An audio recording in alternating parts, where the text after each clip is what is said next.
Joe, what led to going with Kristaps off the bench here, and what allowed him to get off to that start he did in the first half? Yeah, just thought it gave us the best chance to win, and he was great on both ends of the floor. Defensive execution, game plan, fighting for a spot in the offensive end, being physical, and making plays on both ends of the floor. So I thought he played great, and that's the KP that helped us get to where we are today. What did you see from Jason and the pressure he kind of drew defensively and how he played around that? Yeah, just poise. They have a great defensive system, great defensive team, throw a bunch of stuff at you. Different spacings, different coverages, and the poise to just figure it out, make the right play is going to be the most important thing. I thought he had that, throughout the game. Dave over here on the left side. The Mavs were able to cut it to 8 in the third quarter. You guys respond with a 14-0 run, and Kristaps is making plays during that run as well. Just how big was that moment, and for him to continue his impact after that hot start?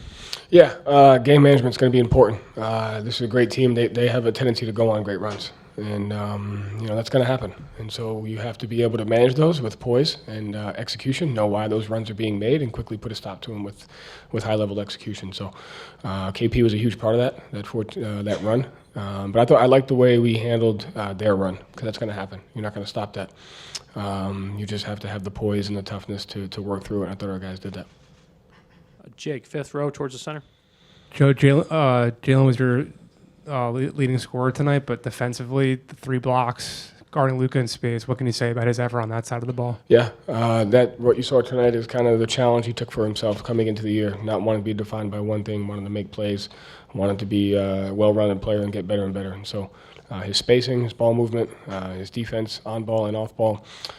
Usually when you give up a run and your offense gets a little stagnant, your defense goes with it. And tonight our defense kept us in it. And that's really important, is to have that defensive mindset. And some of those plays that Jaylen made were a part of that.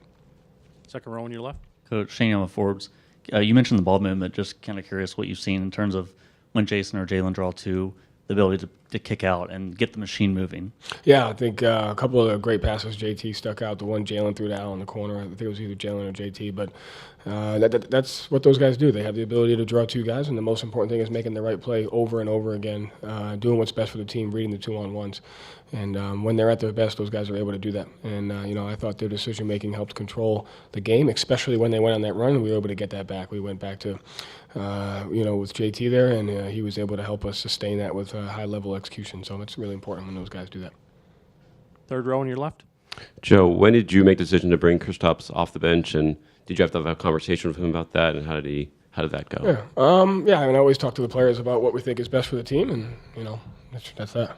And when did you make that decision? I don't know. I can't remember. Front row in the... Back to the timeout. What did you say? What did you see when they came off the court? Can you sort of take us back to that? The one when they cut it to 8? Mm-hmm. Yeah, listen, it's the NBA Finals. You're playing against a great team, and they're going to make runs. And so just building awareness to why the run was made. And, that team does a great job of making defensive adjustments on the fly. And sometimes it takes us a possession or 2 to recognize that. And so just understanding the run, what can we do to change it? And, how can we just get better coming out of that? And so I thought the guys' poise out of that timeout was big, and that's going to happen. They're going to go on more runs, and we're going to have to fight through. So the timeout ends, they go back out to the court. Before you go on that run, did you feel at that moment when the timeout ended that your message had been received? Yeah. So. Over here on the left, second row. Joe, a couple of things you preach consistently, your physicality and also details. What did you see in Game 1 in that regard, on both sides of the basketball, particularly with physicality and meeting their physicality? Yeah, again, I thought our defensive mindset, our defensive execution, our defensive game plan, our positioning, we had the right intentions. And I thought we played really physical for the most part, defender without fouling. And, on the offensive end, we made some physical drives. And so that's the key there, is just having the physical mindset on both ends of the floor. Porzingis' impact on offense obviously was significant, but perhaps even more impactful defensively what he was able to do around the rim? Yeah, listen, I know that the storyline has to be, what's he going to look like, because he took he was off for a month, but that's what he's been doing his whole career. The guy's a great player. He's been great for us. The reason why we're here is because of what he's done. So it doesn't matter how long it takes off. The guy's going to make plays because of how talented he is and the work that he puts in. And, what he did for us tonight is big, and we're going to need that for the rest of the series. Second row on your right. Joe, when the Mavs were making their big run, your guys' offense sort of, I don't want to say stalled out a little bit, but you guys weren't getting as easy buckets. Did you see something that they changed that caused that, or was it just a matter of you guys not making the same shots? Mm-hmm. Yes.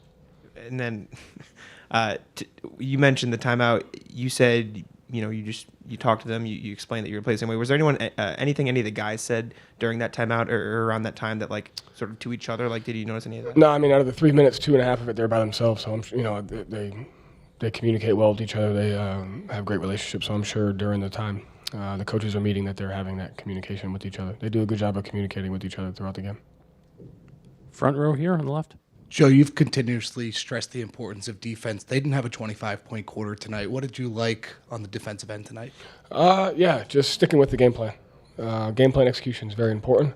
Having a clear understanding of what you have to take away on every possession. And just knowing that in order to defend these guys at a high level, you have to play efficient offense. And I thought we did that for the majority of the game, obviously, at the run. There weren't many live ball turnovers, and so we missed some open shots. They forced us into a couple of tough shots. But we were able to manage the transitions of the game with our offensive execution or defensive game plan. Last two, second row in the center and over here.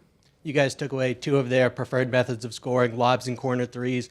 They didn't make a corner three until the final minute of the game and only attempted 3 overall. What was the key to just sustaining that and taking away those sources of offense? Yeah, I mean, listen, they're going to make a lot of adjustments and they're going to do a lot of great things because of the talent that they have. So we just have to execute the game plan, communicate coverages, communicate matchups. Guys did a great job communicating to each other and keeping defense first. Over here in this corner. Joe, you held the team, the Mavericks, to a total of 9 assists during the game. I think Luka had 1 assist. Kyrie had 2 assists. I mean, what was the key to that, stifling their passing lane and stifling their playmaking abilities? Yeah, just good individual defense. Everybody's going to take on the challenge of guarding those guys. They're an amazing team, and they put a ton of pressure on you in different ways with their ability to score. And everyone's got to take their matchup, personal, have personal pride in individual defense.